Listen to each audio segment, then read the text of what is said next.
सुप्रभात प्यारे बच्चों, आज की कक्षा में आपका स्वागत है और मैं उपेंद्र आज आपके सामने हिंदी व्याकरण का पाठ एक वर्ण लेकर आया हूँ।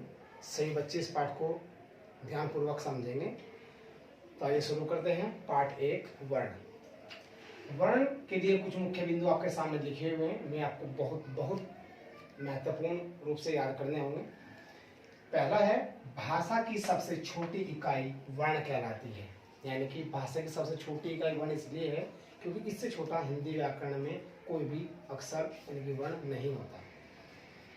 दूसरा पॉइंट है, इसके अवखंड नहीं हो सकते। इसका मतलब है इसके दूसरे टुकड़े भी संभव नहीं है। जैसे आपके सामने अगर मैं दिखाऊं, ये हमारे सामने अगर क है तो इसका कोई और टुकड़ा नहीं हो सकता। हाँ, यदि मैं कोई शब्द है कल, इसके टुकड़े कर सकते हैं क और ल। तो प्यारे बच्चों, आपने देखा कि जो ये वर्ण है क, इसका कोई टुकड़ा नहीं हो सकता, इसीलिए इसको हम वर्ण की कैटेगरी में रखेंगे। और ये कल है, ये एक शब्द है जो कि दो वर्णों के मेल से बना है। ऐसे ही तीसरा मुख्य बिंदु है वर्ण का पहला रूप ध्वनि। वर्ण का पहला रूप ध्वनि इसलिए है क्योंकि अगर मैंने बोला है पे, तो आपको पे तब सुनाई देगा जब मेरे मुंह से ध्वनि निकलेगी, इसीलिए वर्ण का पहला रूप ध्वनि होता है। चौथा और मुख्य बिंदु है वर्णों का व्यवस्थित एवं क्रमबद्ध समूह। ये होती है हमारी वर्णमाला, जैसे ए, आ, ई, उ, कै, खे, गे, घे, ऐसे। तो ये एक वर्णमाला होगी क्योंकि ये एक व्यवस्थित और क्रमबद्ध समूह के रूप में है। उसके बाद वर्ण के भेद आपसे पूछे जा सकते हैं परीक्षा के आधार पर। वर्ण के दो भेद हैं, जिसमें पहला स्वर है और दूसरा हमारा व्यंजन है। जहां पर स्वर की संख्या 11 है और व्यंजन की संख्या 33 है। लेकिन हम व्यंजन पढ़ाने से पहले सबसे पहले शुरू करेंगे स्वर। स्वर क्या है, इसके लिए परिभाषा दी हुई है कि बिना किसी अन्य वर्ण की सहायता के बोले जाने वाले वर्ण, यानी कि ऐसे वर्ण जो किसी दूसरे की सहायता नहीं लेते और निष्पक्ष रूप से या स्वतंत्र रूप से बोले जाते हो, उन्हें हम स्वर कहते हैं। इसीलिए इनको हम लिख सकते हैं स्वतंत्र ध्वनि। इनका दूसरा नाम है प्यारे बच्चों, सभी को याद रखना है, स्वतंत्र ध्वनि। उसके बाद स्वर के भेद आएंगे। स्वर के 3 भेद हैं, जिसमें हमारा पहला है हर्ष स्वर। हर्ष का मतलब होता है छोटा। सबसे छोटे स्वर होते हैं जिनकी संख्या आपके सामने 4 दिखाई गई है, ए, ई, उ और री। ये 4 आपके हर्ष स्वर हैं, जिसमें आपको बताया गया है कि उच्चारण में एक मात्रा का समय, यानी कि हर्ष स्वर को बोलने में एक मात्रा का समय लगता है।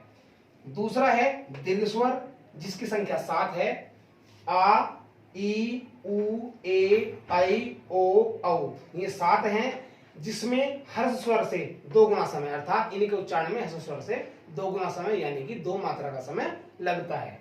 और तीसरा और अंतिम है, यह है पुल्ल स्वर, जिसके लिए एक चिन्ह है। कभी से आप 5 सोच ले, ये 5 नहीं है, ये एक चिन्ह के रूप में है, जो कि संस्कृत शब्दों में प्रयोग होता है। संस्कृत के जितने भी शब्द होते हैं, उस ध्वनि के उच्चारण को तेज करने के लिए, रोने, चिल्लाने और गाने के लिए इस चिन्ह का प्रयोग किया जाता है, या किसी को संबोधित करने के लिए हम इसका प्रयोग कर सकते हैं। जैसे ओम, जैसे किसी का नाम रवि है, अगर हम उसको प्यार से बुलाएंगे, पास से बुलाएंगे तो कहेंगे रवि, लेकिन अगर हमने किसी को जोर से बुलाया तो हम कहेंगे रवि।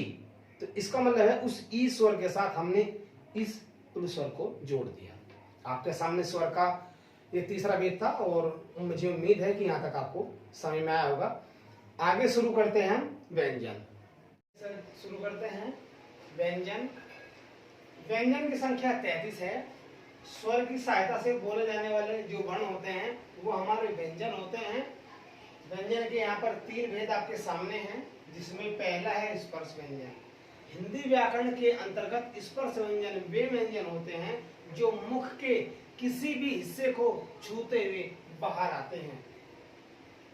कैसे मैथक होते हैं, जिनकी संख्या 25 होती है। ये आपके सामने यहाँ से कैसे मैथक है, लेकिन मैं इसके बारे में आपको कुछ इंपॉर्टेंट बातें बता रहा हूं।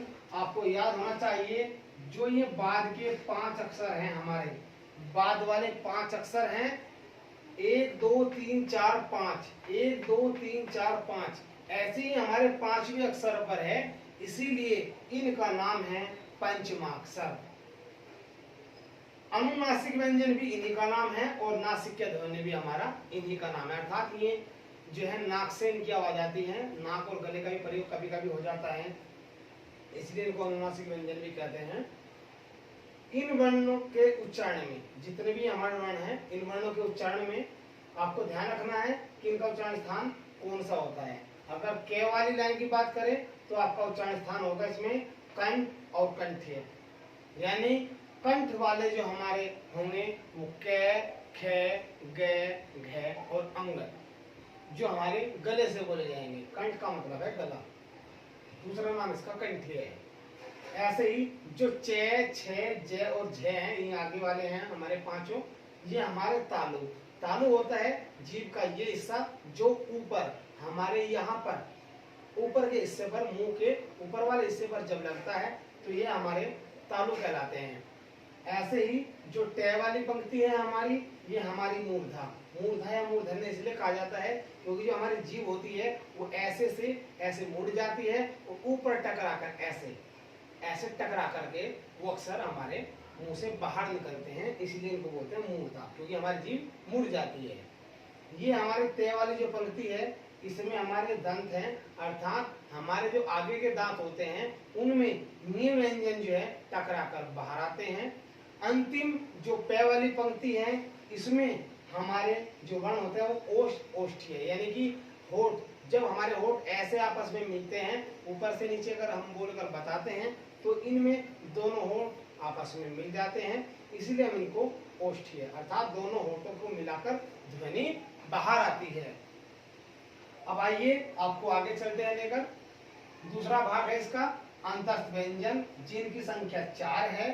ये, रे, ले और वे, ये हमारे 4 व्यंजन होते हैं अंतस्थ व्यंजन, और बिना रुकावट के ये बाहर आने वाले वर्ण होते हैं, यानी कि ऐसे व्यंजन होते हैं जिनमें बोलने में रुकावट नहीं होती।